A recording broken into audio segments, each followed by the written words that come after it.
ये मेरी खाक में इसकी निगाह ने क्या देखा, अय्यारे वक्त पे परखा नफ्स नफ्स को मेरे। ये खाक व खस का जहां दरमिया में ला डाला, शरारा एक उठाया और आजमाया मुझे।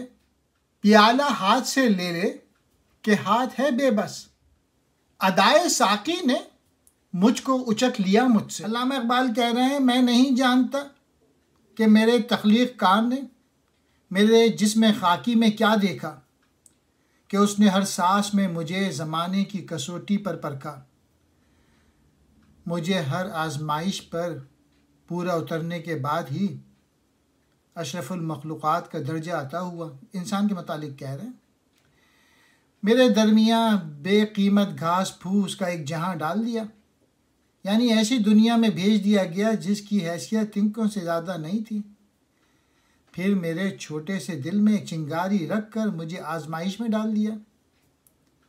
ऐ साक़िए जहां, ऐ अल्लाह ताला, ये सागर मेरे हाथ से पकड़ ले, क्योंकि मुझे जज्ब व हस्ती ने होश व खिरत से बेगाना कर दिया है।